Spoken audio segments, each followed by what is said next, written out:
दोस्तों, इस देश दुनिया में चाहे कोई भी व्यक्ति कितने ही बड़ी पद पोस्ट पर क्यों ना पहुंच जाए, लेकिन बड़ी पद पोस्ट पर बैठकर व्यक्ति को भी अपने दायरे में रहकर काम करना होता है। दोस्तों, बड़ी पद पोस्ट पर बैठा हुआ व्यक्ति यदि अपनी ही ताकत का गलत इस्तेमाल करने लगे तो दोस्तों उसके खिलाफ भी गाज गिर सकती है। आज की हमारी सच्ची घटना कहानी में भी दरअसल कुछ यूं ही हुआ कि एक बड़े मंत्री के बेटे ने आईएएस सरीखे बड़े अधिकारी के ऊपर ही हाथ उठा लिया। और दोस्तों उसके बाद क्या कुछ घटित हुआ जरूर बताऊंगा, लेकिन आप लोगों से हाथ जोड़कर अपील, हमारे YouTube चैनल पर पहली दफा आए हैं तो सब्सक्राइब कर लें। और दोस्तों यदि हमारी YouTube फैमिली का पुराना हिस्सा है तो गुजारिश करूंगा इस सच्ची घटना कहानी को और लोगों तक भी जरूर साझा कर दें।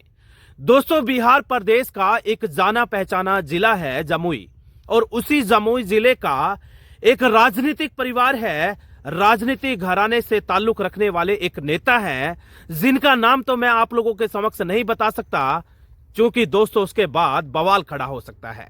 दोस्तों दरअसल उस राजघराने से कोई ना कोई व्यक्ति हर सरकार में मंत्री होता है, यानी कि वो इतना जाना माना परिवार है कि यदि एक बार किसी काम के लिए मंत्री जी ने बोल दिया तो नजदीक के कहूं या दूर के कहूं, कोई भी छोटा बड़ा अधिकारी मना नहीं कर सकता। दोस्तों उस राजघराने के चर्चे दूर दूर तक हैं, और दोस्तों उस राजघराने से हाल फिलहाल से भी बिहार सरकार में बड़े मंत्रालय के मंत्री हैं। दोस्तों मंत्री जी तो अपने काम में व्यस्त रहते हैं, लेकिन मंत्री जी के जो बेटे हैं उनका ज्यादा दबदबा है, यानी कि जब कभी भी मंत्री जी के बेटे का काफिला गुजरे तो हर कोई साइड हो जाता है।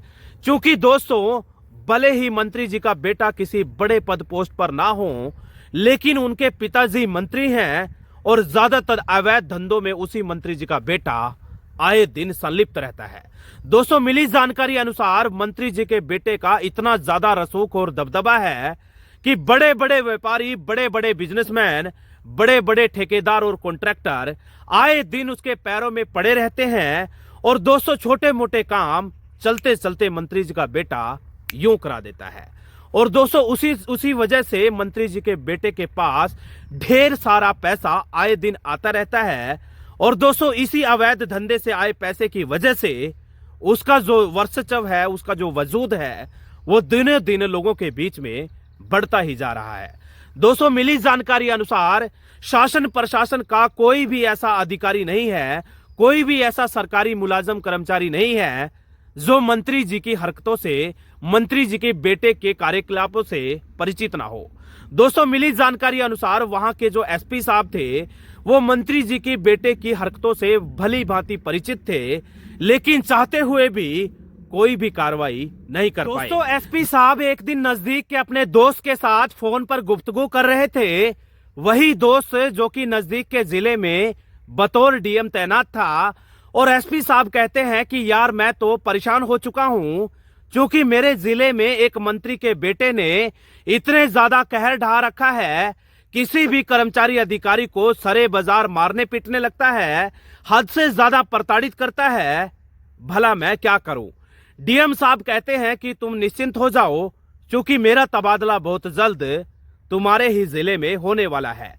दोस्तों आने वाले 1-2 महीने में डीएम साहब का तबादला वही हो गया, और यानी कि अब डीएम और एसपी जो कि दोनों लंगोटिया यार हुआ करते थे, मंत्री जी के बेटे को हर हाल में सबक सिखाने की योजना पर काम करने लगे।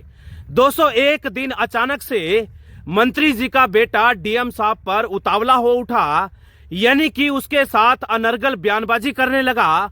और देखते ही देखते दोनों के बीच में बहस, लड़ाई झगड़े में कब तब्दील हो गई दोनों को पता ही नहीं चला। और दोस्तों देखते ही देखते मंत्री जी के लाडले बेटे ने डीएम साहब पर ही हाथ उठा दिया। दोस्तों डीएम साहब पर हाथ उठाने की ये खबर गांव गली मोहल्ले में आग की तरह फैलने लगी। और दोस्तों जैसे ही ये सूचना एसपी साहब को लगी तो एसपी साहब भी आग बबूला उठे, और दोस्तों वहीं से काफिला लेकर सीधा मंत्री जी के पास पहुंचे। और वहीं से एसपी साहब ने मंत्री जी के लड़के को अपनी गाड़ी में बैठा लिया। और दोस्तों देखते ही देखते थाने में लाकर इतनी बुरी तरीके से पिटाई करने लगे कि आने वाले समय में भी मंत्री जी का बेटा हमेशा इस पूरी घटना कहानी को याद रखेगा।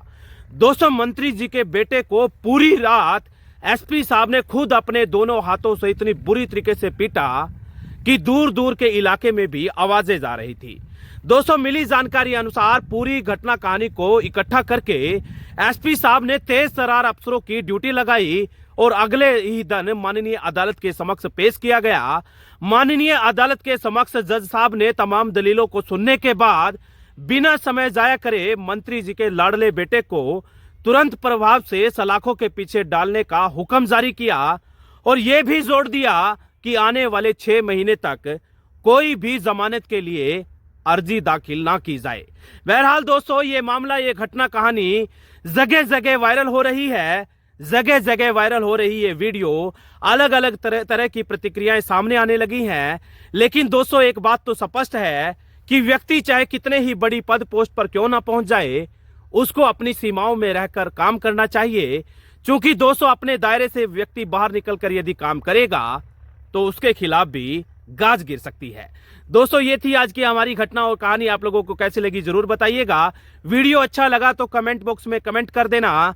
और दोस्तों, जाते जाते व्यक्तिगत तौर पर आपसे अपील करना चाहूंगा कि अलर्ट रहिएगा, सतर्क रहिएगा। कहीं ऐसा ना हो इंसान रूपी मखोटा पहनकर कोई बहरूपिया आपके गांव गली नुक्कड़ चौराहे पर बैठकर किसी बड़ी घटना कहानी को अंजाम देने की फिराक में हो, आपको कानों कान खबर भी ना लगे और कोई बहरूपिया अपने मंसूबों में कामयाब हो जाए। इसलिए अलर्ट रहिएगा, सतर्क रहिएगा, क्योंकि अलर्ट सतर्क रहने में ही भलाई है, अलर्ट और सतर्क रहने में ही आप सबका बचाव है। मुझे दीजिएगा इजाजत, फिर हाजिर होऊंगा इसी तरीके के एक और क्राइम एपिसोड के साथ। तब तक अपना ध्यान रखिएगा, बहुत सारा अपना ख्याल रखिएगा।